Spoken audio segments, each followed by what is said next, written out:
We praise you. You may be seated. So I've asked Michael Grady to come and give a testimony this morning. If you're not aware, Mike is actually a momentary celebrity, but for all the reasons that you wouldn't want to be a celebrity. He's been on all the news stations and the paper. If you're not familiar with Mike's case, he decided to take a vacation in the Panhandle and contracted a bacteria that did some significant amount to his body, put his life in jeopardy. It was leave it at that, and put his life in jeopardy in many ways.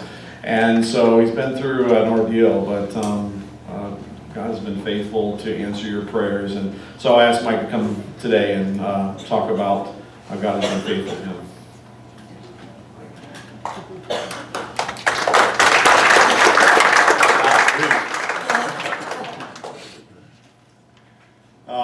As you all know, I'm very shy, so it's going to be tough to talk in front of people like this. But I'll give it my best shot. Well, good morning, and I do mean that in the full sense of the words, good morning.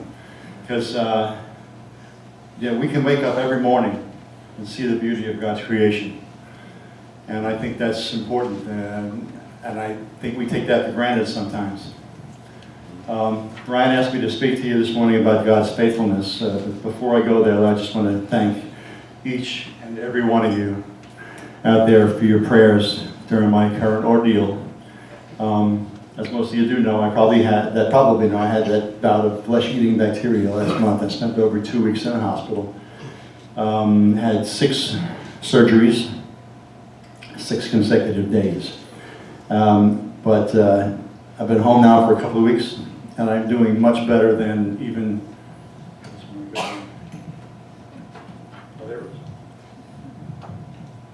than the doctors anticipated. The whole medical staff, they thought I'd be really a long time, and they see how I'm healing up, and they're very, very happy with the way it's going, as am I. And much of that has been due to your prayers, as a result of all your prayers.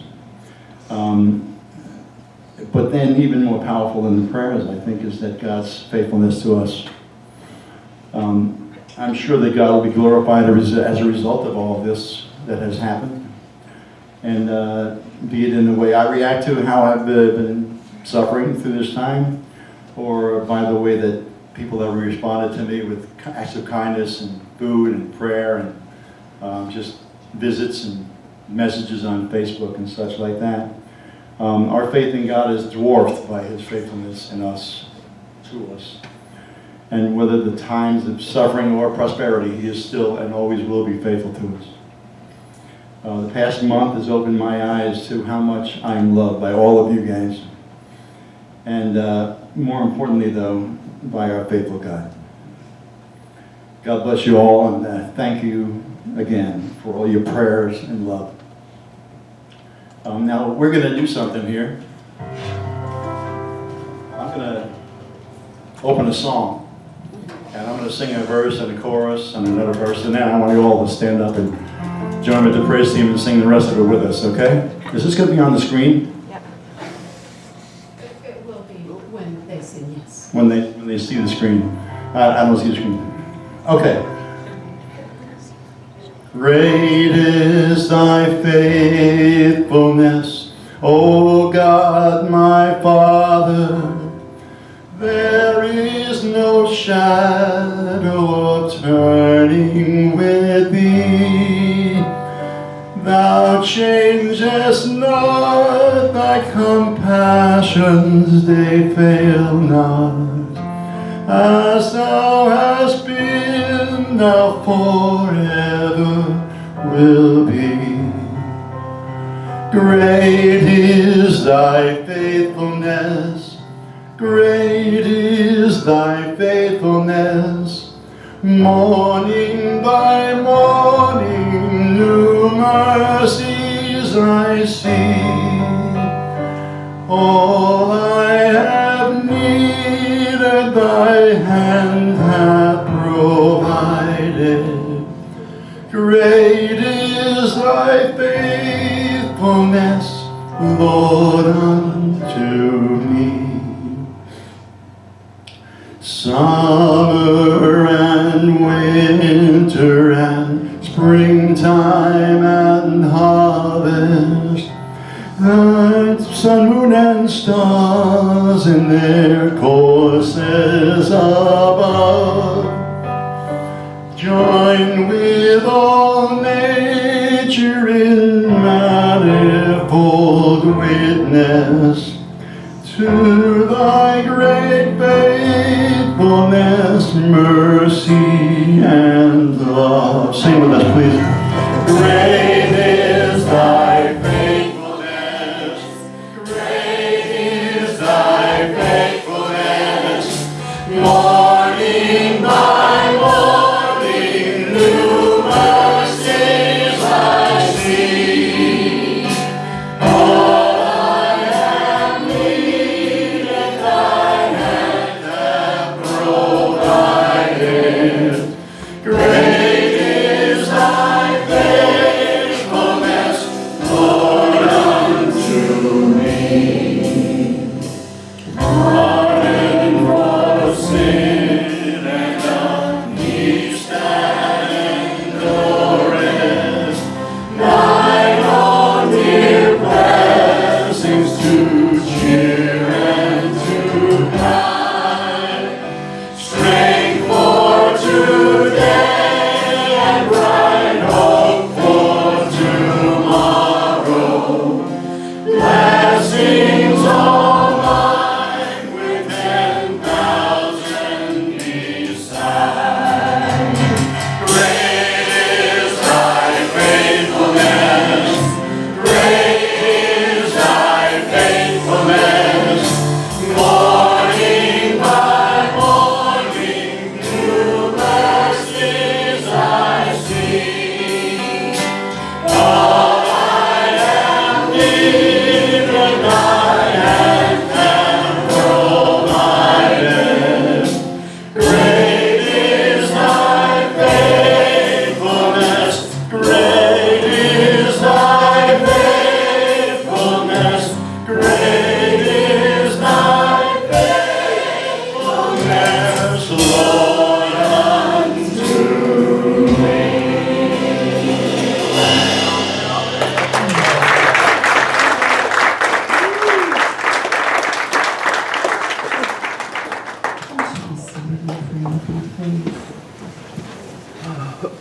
Just take a moment to reflect on the Lord's faithfulness to you and thank Him.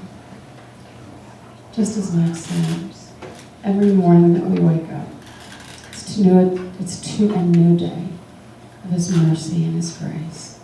Father, we thank you for your watch care over our lives. In every moment of every day, you're there. You're loving us. You keep us in the shadow of your grace, and we don't even know it, but understand it. Open our eyes and our hearts to be aware of your faithfulness and your love.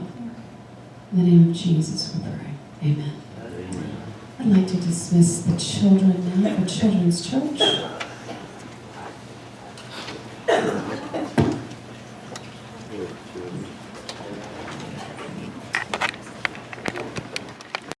To Jeremiah 17.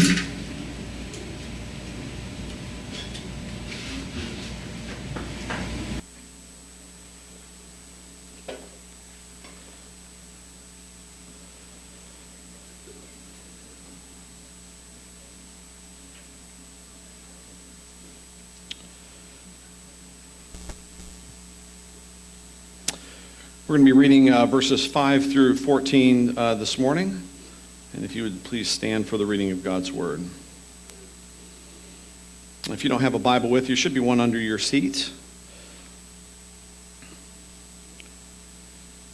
Jeremiah 17, beginning in verse 5. Thus says the Lord, cursed is the man who trusts in man and makes flesh his strength, whose heart turns away from the Lord. He is like a shrub in the desert and shall not see any good come. He shall dwell in the parched places of the wilderness in an uninhabited salt land. Blessed is the man who trusts in the Lord, whose trust is the Lord. He is like a tree planted by water that sends out its roots by the stream and does not fear when heat comes, for its leaves remain green, and is not anxious in the year of drought, for it does not cease to bear fruit. The heart is deceitful above all things and desperately sick. Who can understand it? I, the Lord, search the heart and test the mind to give every man according to his ways, according to the fruit of his deeds. Like the partridge that gathers a brood that she did not hatch, so is he who gets riches, but not by justice. In the midst of his days they will leave him, and at his end he will be a fool. A glorious throne set on high from the beginning is the place of our sanctuary. O Lord, the hope of all Israel, all who forsake you shall be put to shame. Those who turn away from you shall be written in the earth, for they have forsaken the Lord, the fountain of living water. Heal me, O Lord, and I shall be healed. Save me, and I shall be saved, for you are my praise. Amen. The reading of God's holy and infallible word. You may be seated.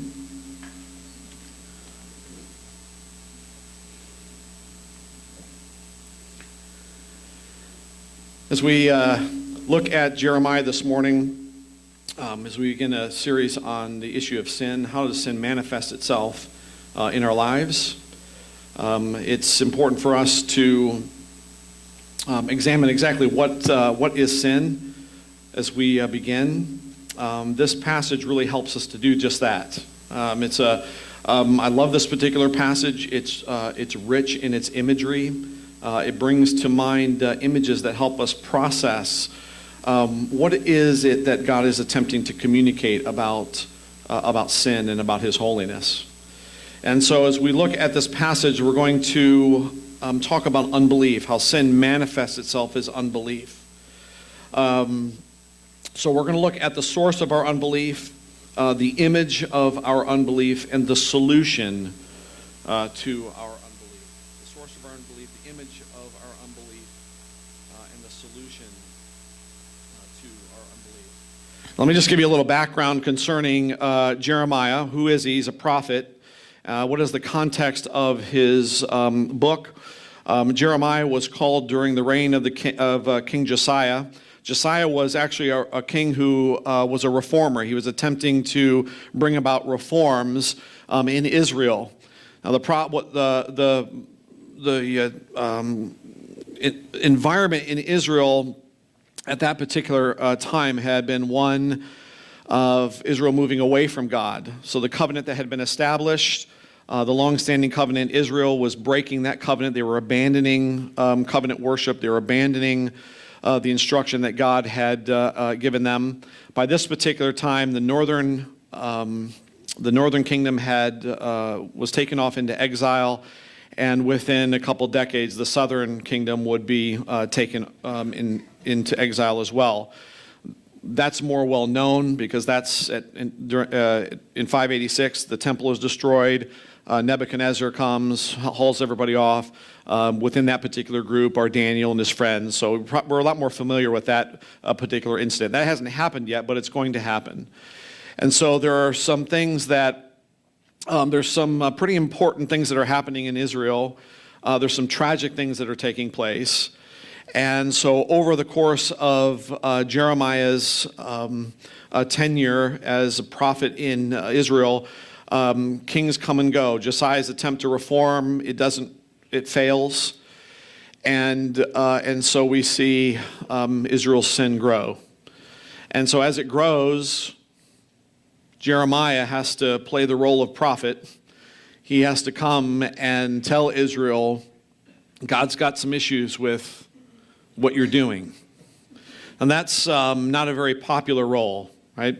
Anybody who's ever taken that place in your life, who's loved you enough to tell you the truth, often it doesn't, at least in the immediate, doesn't work out well for them, does it? Right? They've been on the other end of your wrath, and sometimes when we've loved somebody well enough to come to them and tell them the truth, we've felt that. You know, we've been on both ends of that, both sides of that fence. Jeremiah, taking this particular role, comes to Israel.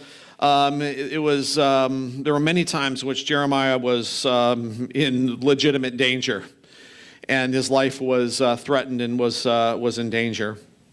And so in this particular passage, we see Jeremiah doing his duty. He's calling out Israel and calling out to the kings of Israel concerning their sin. The first 4 verses, which we didn't read, but we'll allude to them here, speak of, he talks about their passion for the altars to false gods, temples being built. He says, on every available hill, you'll just build a temple. They're houses of worship to false gods. They are sacred sex shrines and shrines with altars. They're everywhere. And so God tells them, I will take everything from you. What you're doing is an abomination. And so in verse 5, Jeremiah then launches into this declaration concerning the sin of unbelief, the direction that Israel is headed, and that is where we're going to be focusing. So what is the source of our unbelief? Well, in verse 9, Jeremiah says, the heart is deceitful above all things and desperately sick. Who can understand it? Now he references the heart here. We talk about the heart from time to time, right? What is your heart? What's the heart of a person? He's using this here exactly how we use it. It's the inner being of a person, your desire, your passion. Even more specifically, it's who you really are, right? It's not what's being presented, right? The external veneer that we extend to other people, but it's who we really are.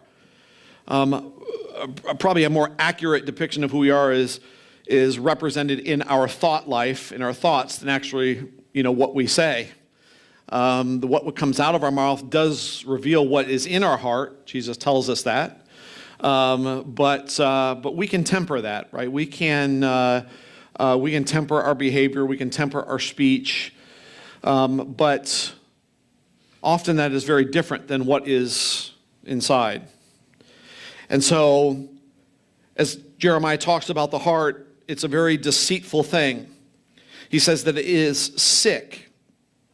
And it is sick. Jesus talked about sickness and the need for a physician. He references this in a similar way, speaking of those who are in need of a physician. They recognize that the heart is sick. Those who do not see this, they don't need a physician. And this is some of the idea that is being communicated to us here by Jeremiah. So the heart is deceitful. The inner being is deceitful, who we really are. Now, you can understand that statement by Jeremiah, right? It's offensive, right? Nobody wants to think of themselves in this way. It's offensive to speak for you to receive a message in those terms. If somebody sat down with you and said, your heart is deceitful, your inner being, who you really are, is sick. I'm not sure that you would respond all that well. So we can see how what Jeremiah is saying, he knows that this is offensive, but he has a responsibility because God communicates in truth. He speaks the truth. He tells us who we really are. In verse 5, he says, thus says the Lord, cursed is the man who trusts in man and makes flesh his strength, whose heart turns away from the Lord. Again, speaking of the heart turning away from the Lord, that this is a decision that is being made. You're turning away from God. They're turning away from God, turning towards something. They're making a conscious decision, choosing one thing over another thing. This is what's in their heart. It's their inner being. So the source of our unbelief is not the result of, we cannot blame shift here, that God is a God of personal responsibility. He's a God that says that you're responsible for your thoughts, you're responsible for what you say, you're responsible for the life that you lead. This cannot be blamed on circumstance. This cannot be blamed on the people around you. This cannot be blamed on what has happened to you. That your inner being, your heart, the choices that you're making in responding to any of those situations, I am going to hold you personally responsible for that. God is a God of personal responsibility.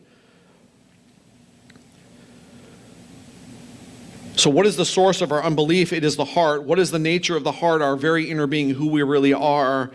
We are sick. Now, I'm thinking about this and the level of offense that it brings. You could say, well, what does that mean? That no one ever does anything good? No one ever does anything good? Well, we know that that's not true in the sense of good actions. In evaluating somebody's actions versus good actions and bad actions, good actions and evil actions, right? Yes, there is a reality that exists concerning the actions of men, and it is possible in God's common grace for us to do good things. But this is getting at something much deeper, and you'll see this as we go through what Jeremiah is getting at, is that the deeper issue as concerning the heart is that even behind those good actions lies this thing that is really sick, right? That is incredibly deceitful. And that even in the process of doing good things, we deceive ourselves into thinking that we are good. And it's not that you can't do something good, it's that the deceitfulness of the heart uses this as a means to self-justify, that there's a deceit that exists within us. So the source of our unbelief is the heart. The heart is desperately sick. It's deceitful above all things, right? It's a mystery in that sense of why we say we believe one thing and yet we do another. Now, how does he draw this out? This is the source. What is the image of our unbelief? The image that he gives here is one of a bush and a tree. Now, if you are familiar with the Psalms, in reading this, you'll recognize that the language that Jeremiah uses here is very similar to Psalm 1, right? Psalm 1, the psalmist uses this image of a tree planted by streams of water. So it's in contrast as he starts out, it's in contrast to one who would sit in the seat of scoffers, that would walk in the way of sinners, right? That would be in the presence of those who are lives run contrary to God. Those who set their hearts and minds on the law of God, who meditate on His law day and night. They are like a tree planted by streams of water. Right? Its leaf does not wither. It bears fruit in its season. In all that they do, they prosper. Right? That's Psalm 1. So as we read this, we look at this and we go, well, boy, that's very similar. Well, because Jeremiah, he must have liked Psalm 1. He's clearly drawing off this idea that is presented in Psalm 1 and using it as a means to give us an image of what unbelief is and what it looks like. So he begins in verse 6 and he says that the one who turns from God, who puts his trust in man and makes flesh his strength, is like a shrub. Now, what is this in reference to making flesh his strength, his heart turning away from God? What is he referring to? Flesh, in this particular case, is referring to anything that is created. In essence, we are putting our strength in our own ability and technology, in the economy, anything that we would replace God with, where we would seek to find security. And that would be anything. In other words, when our heart is at its place of unrest, when we are unsure about what's going to happen next, when we don't know what's going to transpire, what we trust in matters. And so for those who trust in man and makes flesh his strength, that person is cursed. Now, there are two ideas behind this. First of all, you're cursed in the sense that you can look at cursing as being something that's placed upon you, right? If you curse something, you actively place a curse on that thing. But there's also another idea that carries with it of being cursed, of this state of being, that you are in essence cursed, that you are in a place that is bereft of good. And so he uses this idea of the one who is cursed as the same as one who would that would dwell in the wilderness in an uninhabited salt land. Do we have that picture? I went and pulled up the salt flats just to give you an image. Right, this is the salt flats in Utah, but it gives us an image of what Jeremiah is giving us here as a land uninhabitable, a desert land. And so there's a sense of those who live here are cursed by the environment that they're in. They are cursed as a result of what they have put themselves into. So cursed is the one who trusts in man and makes flesh his strength. He is like a shrub in the desert. He is withered and twisted and gnarled, right, in his belief, and shall not see any good come. This gives us a great visual image of a place that is not teeming with life, where water is sparse, where life cannot and will not flourish. In contrast to that, he says the one who trusts in the Lord is like a tree planted by water that sends out its roots by the stream, and does not fear when heat comes, for its leaves remain green, and is not anxious in the year of drought, for it does not cease to bear fruit. So he describes this particular tree as a tree that sends out its roots. And this is where the imagery becomes something that's very important to understanding the difference between the one who is cursed, who turns away from God, and the one who is blessed, that in order to draw from the stream, he describes the tree as putting its roots. It draws the root, it puts its roots into the stream.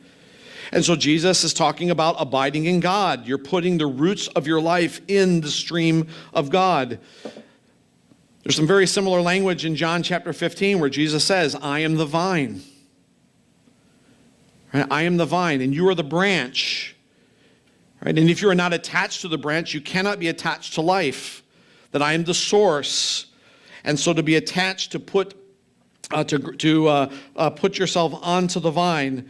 So the difference is between unbelief and belief, between sin and no sin. What anchors, what you are anchored to, where your roots are placed, and so where your roots are placed dictate then the outworkings of your life.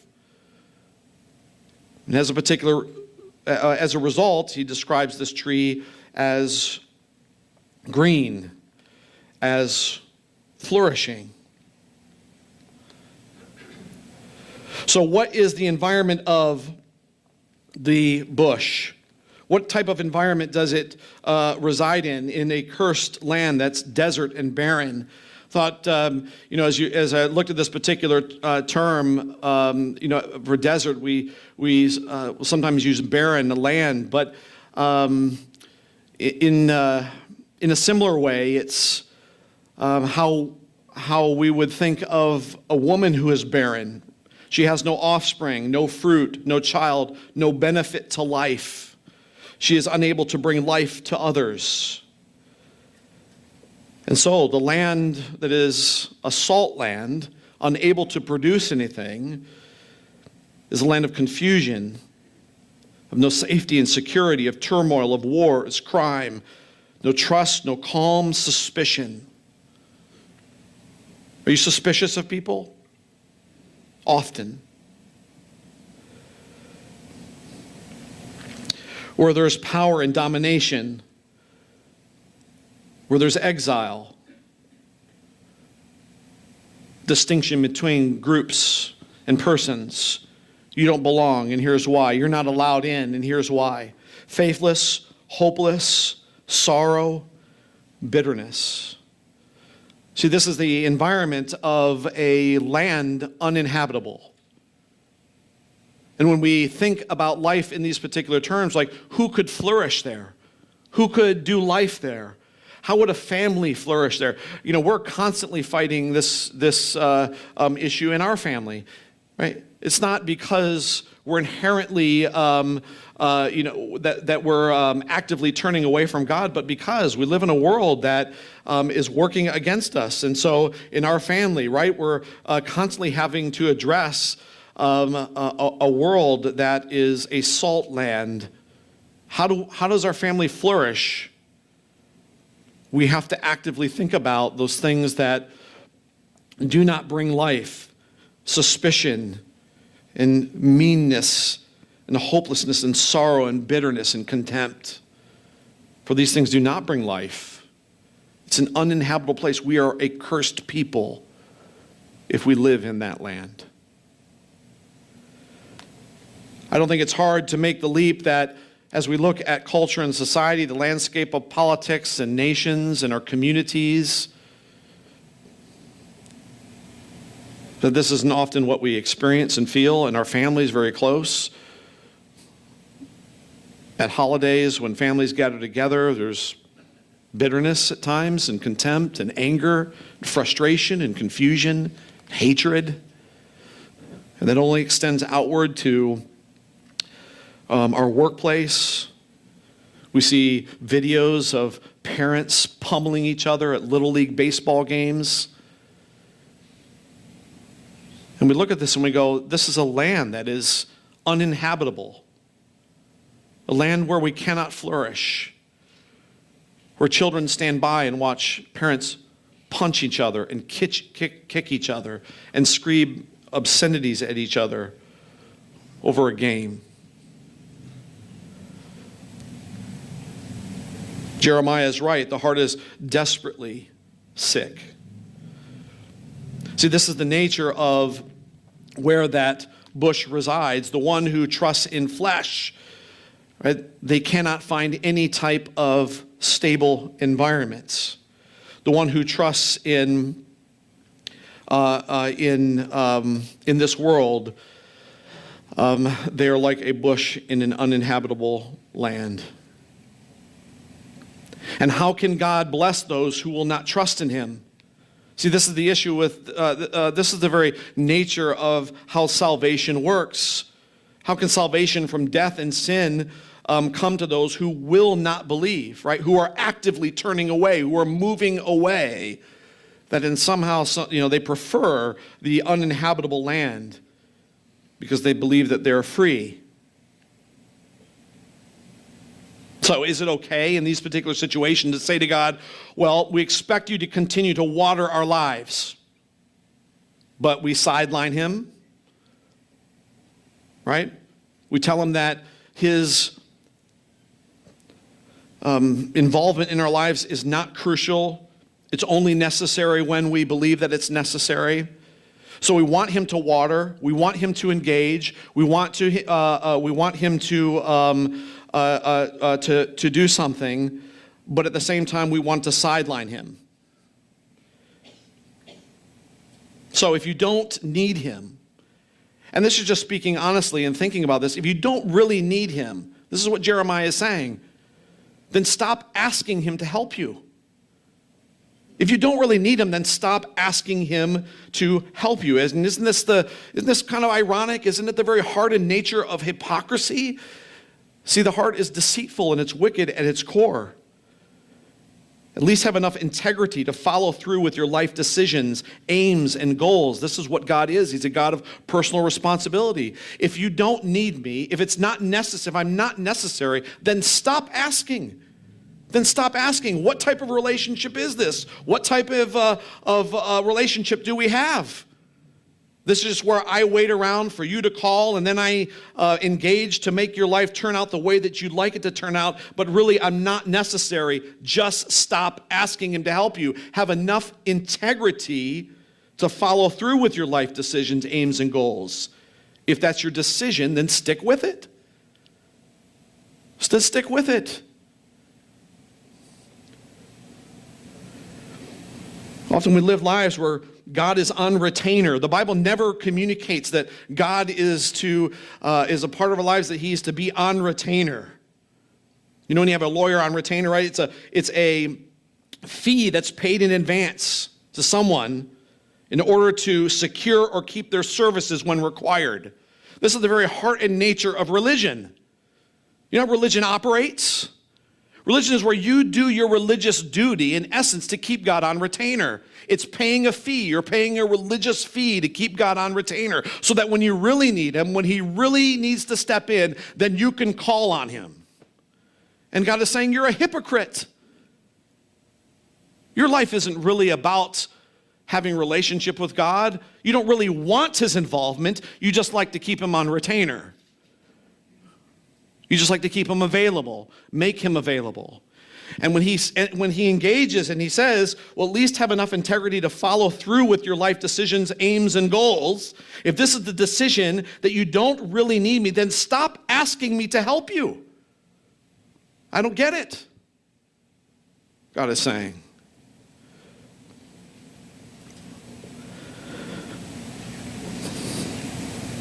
I think that this is something worth considering. It's pressing us to the extremes. That if you really want a religious life, if you just want to keep God on retainer, then your trust and your hope and your life is not really tied with him. It's just in doing religious work, it's putting your faith in flesh. And you will be a bush gnarled and dry in a salt-filled land. But for those who want to put their root into the stream, into God, what he's saying is that come and believe, rely, have confidence, move towards God. See, it's the opposite, where you're not suspicious of God. See, those who are in a cursed land are suspicious of God. They think he's out to get them. They think that somehow this is that he's his dealings are surrounded with subterfuge and deceit. And really, it's a way for us to avoid having to really deal with God. We can keep him on retainer. We don't really have to engage. We're always kind of in this place of suspicion. Just call him suspicious and produce some trumped up charges. It sounds a lot like the crucifixion.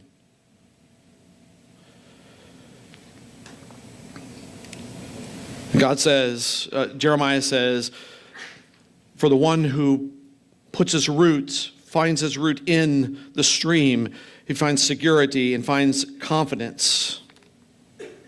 Green leaves, life begins to flow.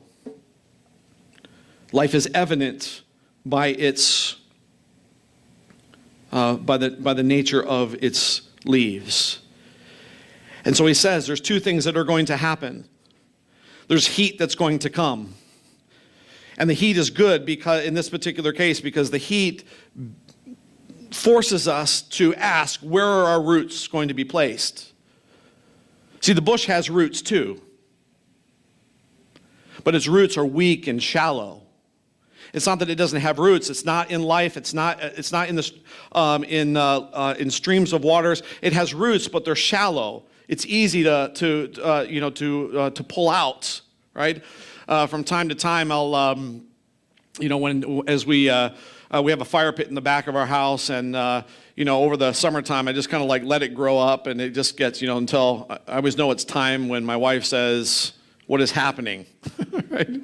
She looks out there and goes, "You need to deal with this." And so I got to get it prepped for when we get into the fall and we get some firewood so we can use our fire pit again. But in the summertime, we're not having fires when it's 80 degrees out at night, or so we wait for the fall. But it grows up. So about September, I get out my herbicide.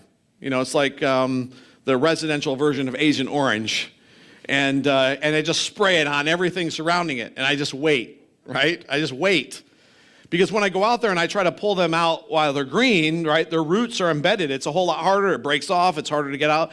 But when they have roots, but once they wilt and they die, I just go on. I'm just like, just pluck them right out, throw them in a pile. It's so much easier. I just walk right through, or I just say to my kids, "You go out and do it," right? Right, fulfilling the history of agrarian societies. That's why we had children, because we need workers.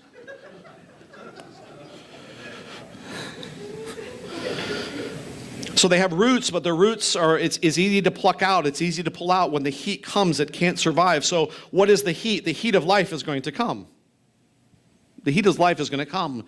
It always comes, and it especially comes, right, in suffering. When we experience suffering, it's the heat of life.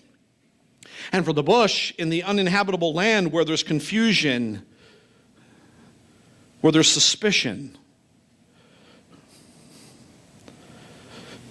where there is a lack of meaning, and maybe really no meaning at all, where there's turmoil and no trust, where there is no calm, where there's faithlessness and hopelessness and sorrow and bitterness. See, when suffering comes and we have no roots, our roots are weak, right? Life swallows us up. It exposes for where our trust is. See, the problem with the problem with the one who trusts in flesh is that they're trusting in perishable things. And so when the heat comes, you will not be able to stand it. It leads to fear. So much of the source of the heat is what we are trusting in. Right? It's listed in, we can look at verse 5, right? Cursed is the man who trusts and makes the flesh his strength. The thing that we would include, as we talked before about what is included in flesh. Money, technology, our strength, success, those types of things. We're trusting in these things, and these things that we're trusting that brings us the most trouble, at least consistent trouble. But then he talks about the year of drought, that it has green leaves in the year of drought. And what is he referencing here? Well, there is a scarcity of resources. All right, there is water, but the problem is that it's scarce. And so there's a scarcity of resources for those who trust in the flesh. Any earthly thing is a product of and subject to economics. Now, most of the time when we think about economics, we think of money, right? Economy and money. But that's really not what the field of economics studies. You know what the field of economics really studies? Economics is really the study of scarcity, right? So it's a much broader field of discipline than just studying specifically economics, how to make a budget and how to run an economy. It's actually the study of scarcity. So I looked up a couple definitions just to kind of make this to compact this and make it succinct. Scarcity means that resources are limited, and because resources are scarce, people must make choices. Economics is the social science that studies how people use scarce resources to satisfy unlimited needs and wants. So what economics is recognizing is that as people are living their day-to-day lives, within their lives, there are unlimited needs and unlimited wants. But there's this huge tension that exists in the world, and that is that there's limited resources. There's scarcity. And so what happens when what's inside of us, the unlimited wants and needs, meets this issue of scarcity? What is at that point of tension? It's a point of choice. How do people make choices of one thing over another? The American Economic Association said it's the study of scarcity, the study of how people use resources and respond to incentives, or the study of decision making. Now, this is the thing about those who put their trust in flesh. This is what Jeremiah is saying, that those who do so, inside of them, within the heart, there's something that exists that is longing for, that has unlimited wants and unlimited needs, but then is attempting to satisfy those things in a land of scarcity, where the resources that you're drawing from are scarce. Because everything that we would include in that list, that would be included in what is the flesh, all of those things are created things. All of those things have an element of scarcity to them. None of them are limitless. None of them are eternal. None of them are infinite in their supply. It's all scarce. So any earthly thing is a product of and subject to economics. It means it's scarce. And you're trying to take your unlimited wants and unlimited needs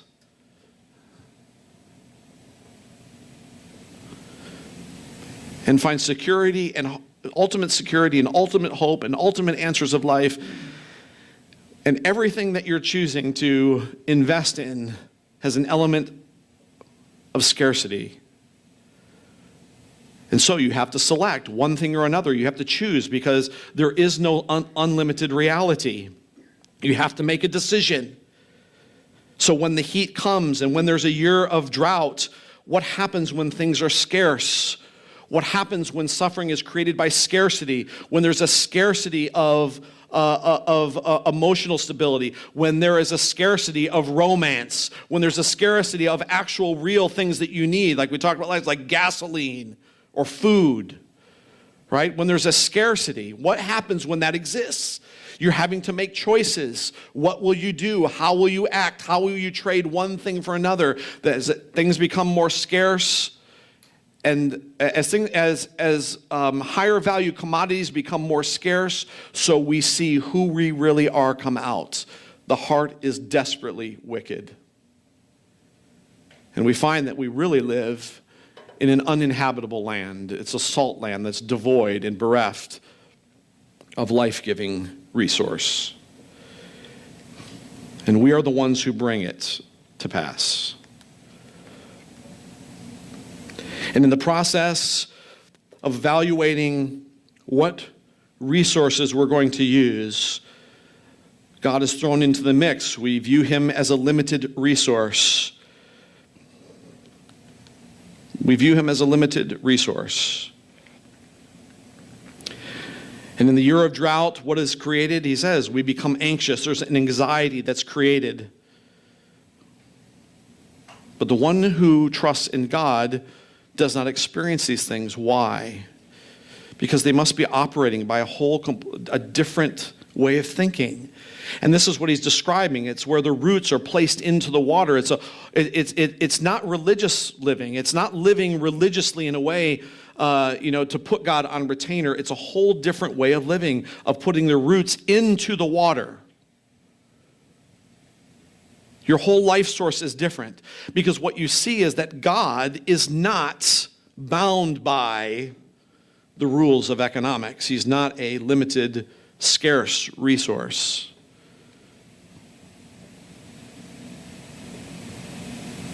It requires deep faith to believe these things because you're looking around you and you're like, well, wait a minute though. To give up money, to put myself last, these are real life risks. And when my heart is longing for what I believe it ultimately really needs, and God is saying, I want you to give up those things, it's a scary decision. You're making this decision from one thing to another, but God is saying, transfer that decision to me. I'm not a scarce resource. I'm unlimited.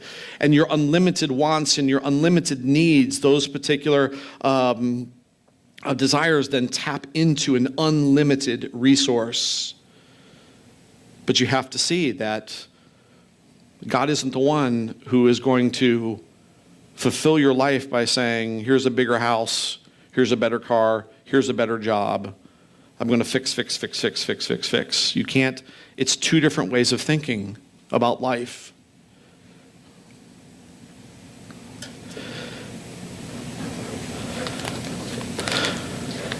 So this is the image of our unbelief that Jeremiah presents us with.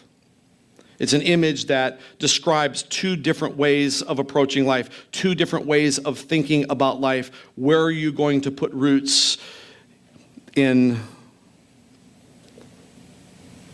scarcity, attempting to fill unlimited wants and unlimited desires with scarce resources, or a God who is unlimited in scope?